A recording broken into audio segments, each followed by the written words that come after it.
Howdy everyone.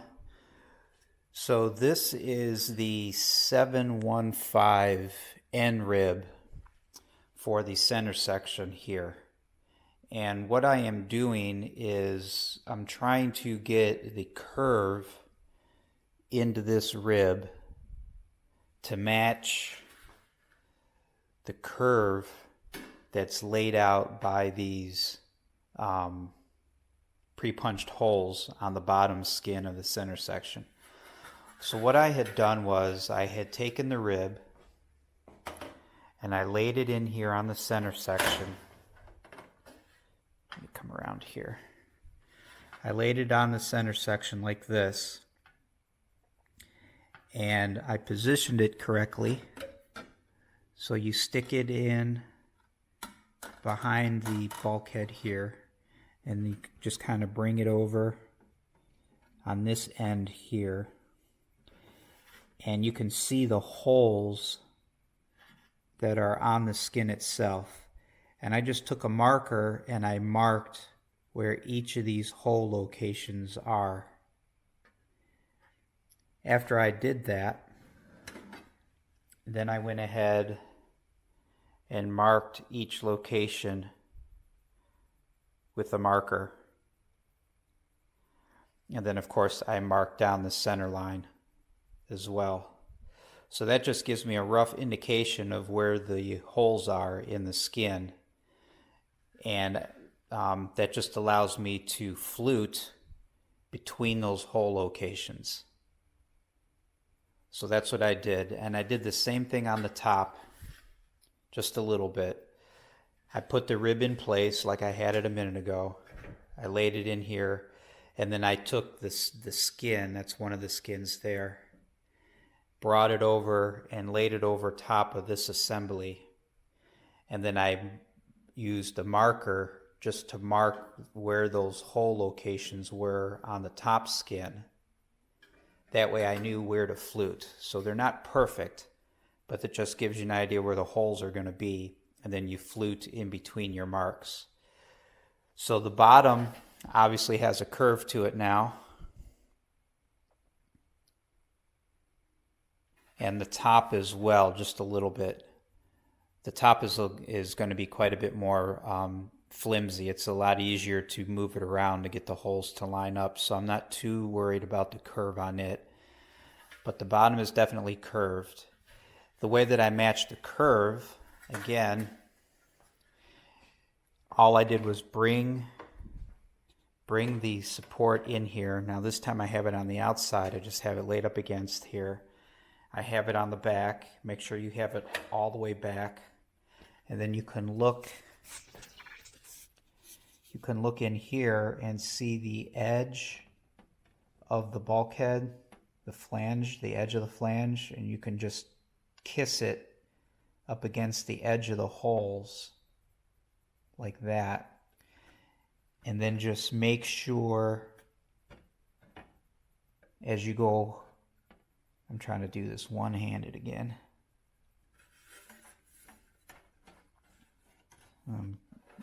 I think you get the idea, but if you line that up with if you line the edge of the flange on the edge of the hole, as you go down, just make sure that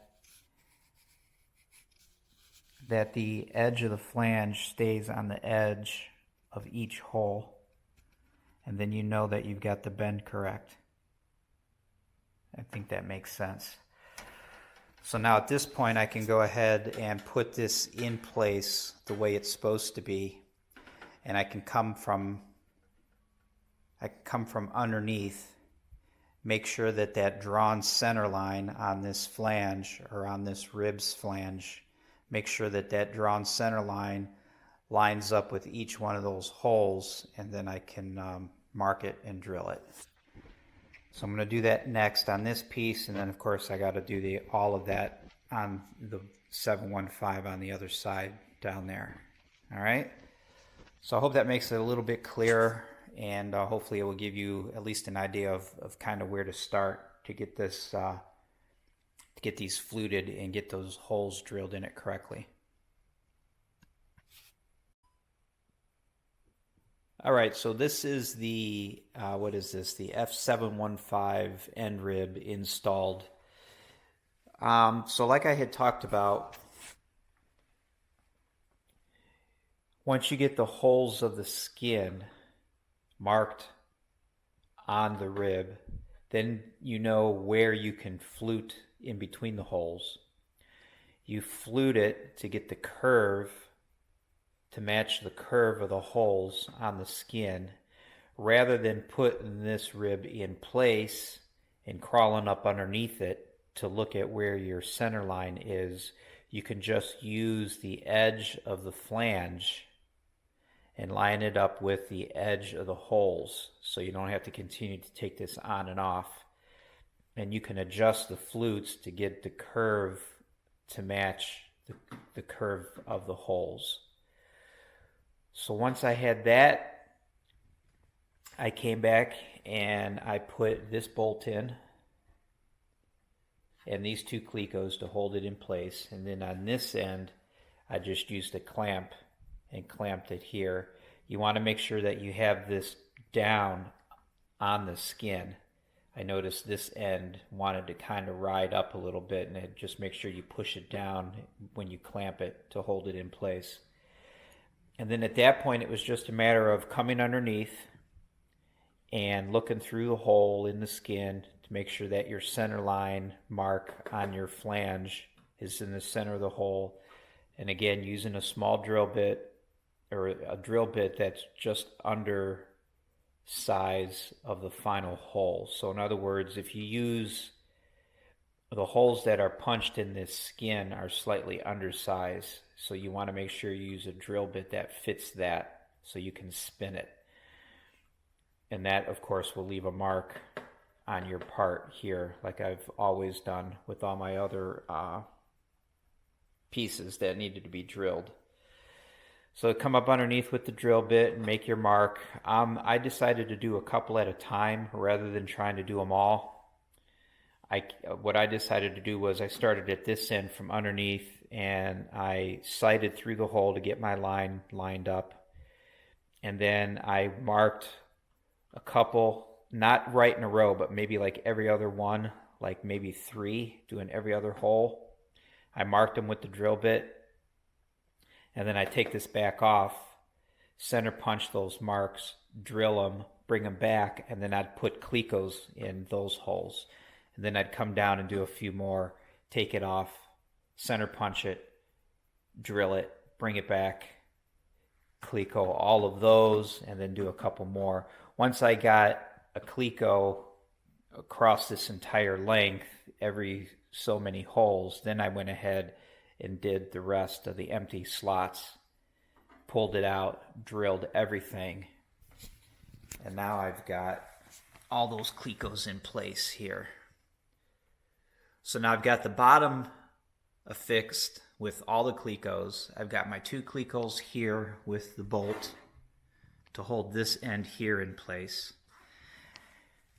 Then I put the skins on, these top skins, and then I started drilling these holes using the skins as a guide. Now what the instructions tell you to do is to have this web of this rib, this web needs to stick out, I forget what it was, 3/32? No, 32 thousandths of an inch. This web needs to stick out beyond the edge of the skin 32 thousandths of an inch. And they say that you could use a piece of scrap metal to do that. So what I came up with is this. This is a piece of 32 thousandths thick aluminum, and I've got it riveted to another piece of aluminum. So what that does is you put this bottom piece up against your, let me see if I can do this. You put the bottom half up against your flange. You rest this crease here on top of the flange, and that will push the skin over the thickness of this top sheet. I know this sucks trying to do it one-handed, but so if you can imagine, you take this, I know the lighting blows too. So you put this up against your flange and then you ride this down till it lays on top. It lays on top of the rib. And then you can take you can push on the rib in and out to get the skin to rest up against here. And that will give you your 32 thousandths of an inch distance. And then you go ahead and while you hold that together, you mark and drill your hole, drill it, cleco it, and then move on to the next one. Drill it, cleco it, and move on to the next one. So that's how I did that. So you can see now I've got everything drilled and clecoed. Now again, the holes in the skin are just, they've not been match drilled. So I use a slightly smaller bit that fits in the hole of the skin to mark the rib. I use that same bit to drill the rib. So as of right now, all of these holes are still undersized. But I've got it completely in place and completely clecoed. So now I'm going to go back and match drill it. I'll just remove one cleco at a time and match drill the entire thing all the way around. Alright, so this one is done except for the match drilling. I'm going to do that next. And then I think I'll go ahead and match drill the skins on this side. And then I'll go over to that side and start doing that rib, just like I did this one. The other thing is this skin here.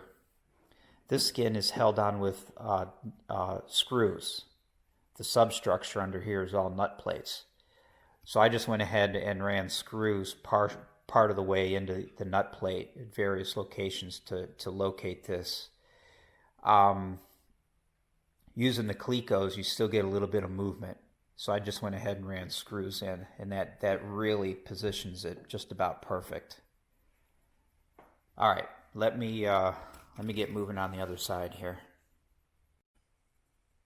Another thing that I wanted to talk about real quick that I had forgotten. Let me get my stuff out the way here.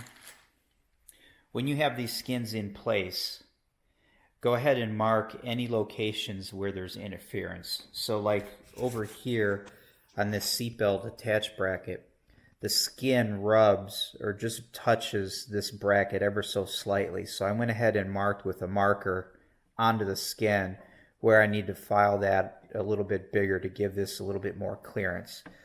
So I have those little indications, different areas that need to be filed a little bit to give some more clearance. This one here, it's just on the very corner. So I made a little mark just to remind me that I got to clean up this corner. Here's another one. It's just the corner and along the side. All right. And what was the other thing I was going to talk about? Shoot. Oh yeah, so here's another one here too. This corner right here, there's a little bit of interference between the skin and this upright, so I just marked it. So when after I do my match drilling and I pull this skin off, I can go ahead and file those different locations that need to be cleaned up. Okay, there's that, and going back to this rib. Now when you're trying to get your edge distance here, so to speak, your 330 or your 32 thousandths inch setback of the skin, there's nowhere to grab this if you need to pull it out. So what I like to do, I've talked about this before in a different video. I don't know, it's been a while. I think it was back when I was doing the empennage build. I like to use an Allen wrench, and you could use a pre-existing hole like this one. You just put the Allen wrench in it, and now you can pull on the Allen wrench and it will pull the rib out. Or if you have a relief cut like this one here, you can do the same thing. You can put the Allen wrench in it, and now you can pull this rib out to get your distance. All right, I think that was it. I think that's all I wanted to talk about. So now I can move on to match drilling and get started on that other side. All right, see ya.